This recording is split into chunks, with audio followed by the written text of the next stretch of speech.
não é difícil também verificar, professor, que houve uma desses que tudo que aconteceu no 8 de janeiro, desde a participação desses militares, não teria acontecido da forma como aconteceu se não tivesse havido, como há até hoje, uma adesão muito profunda, muito forte das classes dominantes, mas principalmente da classe média brasileira, que foi quem permaneceu em frente aos quartéis, que criou as condições culturais, inclusive, para que aquilo acontecesse.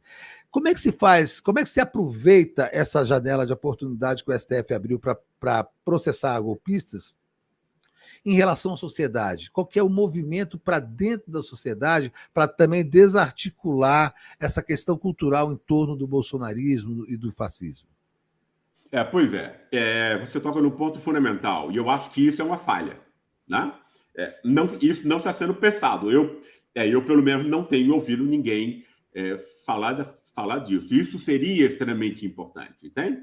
Né? Uma campanha. É claro que, por exemplo, sem uma televisão isenta e sem ser paga pelos bancos, é muito difícil que você construa um debate com essa profundidade entre nós.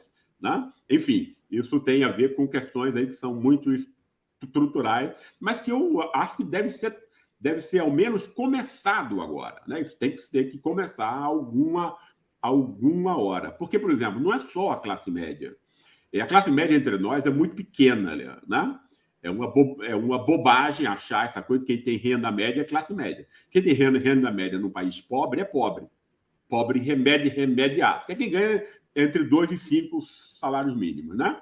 Entre nós. E, portanto, o que você tem é uma classe média real que é muito pequena, ela não chega a 20%. Né? E não elege ninguém. Né? Entende? É claro que ela ocupa cargos de importância, vai ser muito mais ouvida do que as outras classes e tal. Isso tem que ser. Né?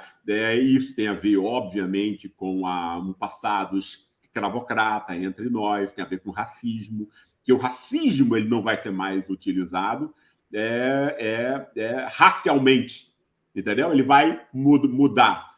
Né? Eu escrevi um livro para contar essa história, como isso acontece entre nós, que é Como o Racismo Construiu o Brasil. Né? Essa coisa de você criar o povo como um povo de corruptos, né? É que vai permitir o racismo de uma classe média que é branca e de uma elite que se vê como americana.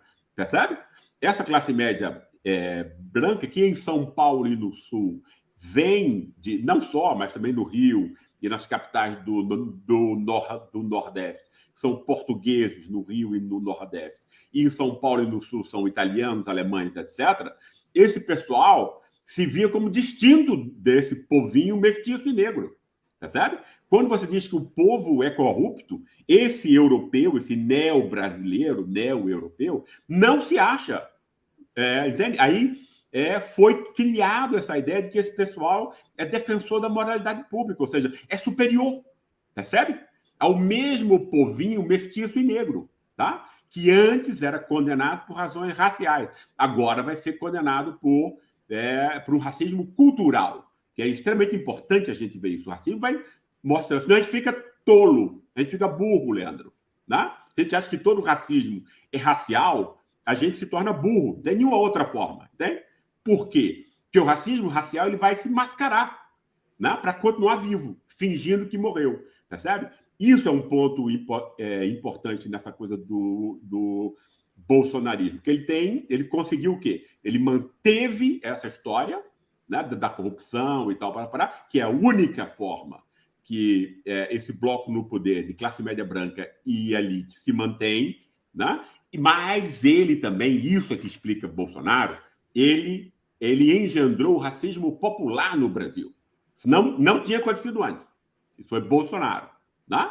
Entende? Que é o quê? Não é esse branco que ascendeu. É o quê? É o branco pobre. Em São Paulo e no Sul, 60% dos brancos são pobres, meu querido. Pobre remediado. Ganha entre 2 e 5 salários mínimos. Exatamente o povo que vota em Bolsonaro. Percebe? E no resto do Brasil, você tem o quê? Você tem o evangélico, que no fundo, né, ele é moralmente lavado pela igreja quando ele diz que ele é um homem de bem, entende? Serve para esses negros e mulatos evangélicos se sentirem como se branco fosse, percebe? E aí os pretos são, né, os bandidos, o pessoal que vive às custas do Estado, etc, etc. Né? Bolsonaro articulou essas duas coisas. Né?